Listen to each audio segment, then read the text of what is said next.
It's about time Texas started getting its due.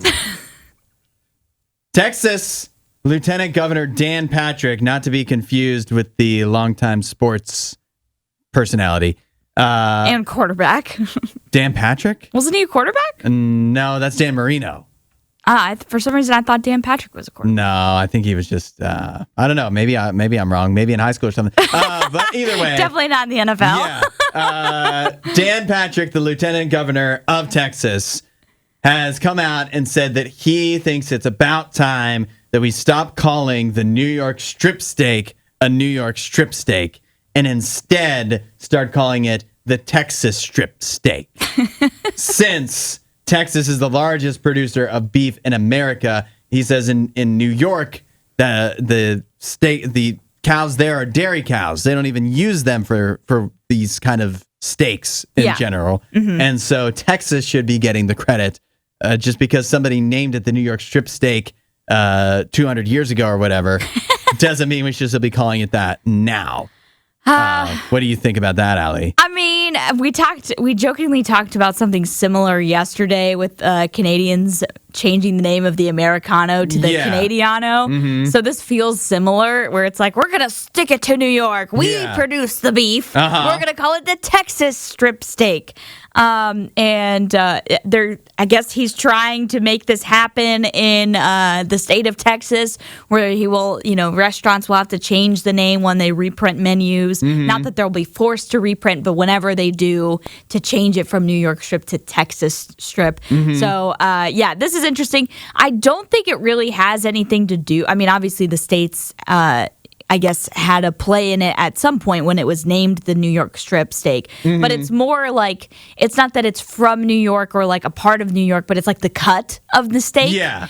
And so I think he's getting himself a little confused here by making it seem as if it's like, this steak has to be from New York. Yeah. It's like, no, the cut of the steak is from New York. I don't think anybody is confused or actually cares right. where the steak comes from or whatever. Like, you care about the cut, but I just think it's a dangerous game if we're just going to go about renaming things. Yeah, willy-nilly style. Yeah, we don't need to do this. Yeah. It's just going to lead to things becoming complicated. I'll give you confusing. Yeah, that's right. Like, everybody just knows some things. If there's no actual reason to change it, we don't need to change it. It's just confusing to people. Yeah. I'll give you another example. You know the Hawaiian pizza? Yes. The Hawaiian pizza was invented in Canada.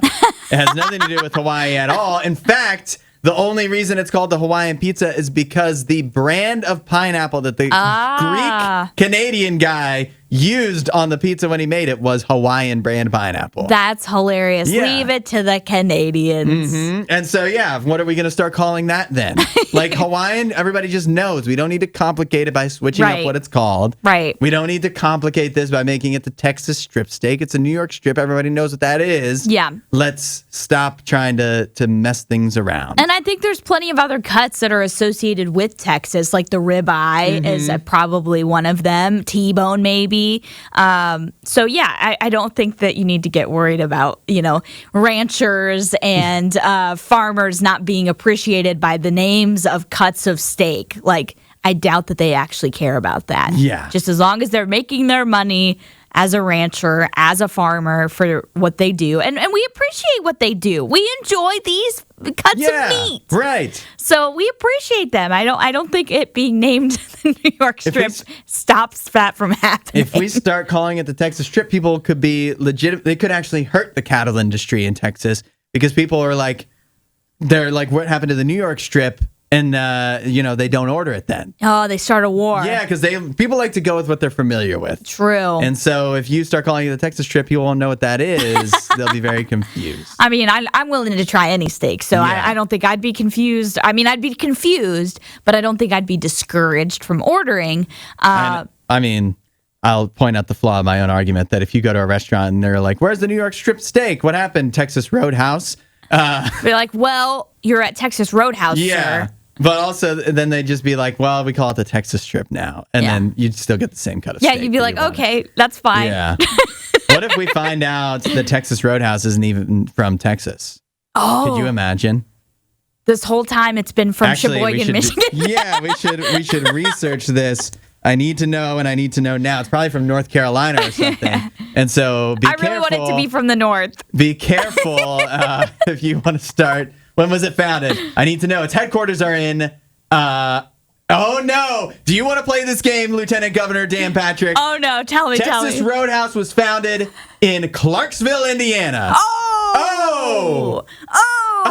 Indiana Roadhouse. Yeah, right. Is this what you want to start doing? Is this really you want to take away one of your most respected institutions that has nothing to do with you whatsoever? We'll go down this road. Indiana Roadhouse. We'll go down this road right now. We're renaming it right now. While you're here, you should watch more of our videos and subscribe so you don't miss what we do next.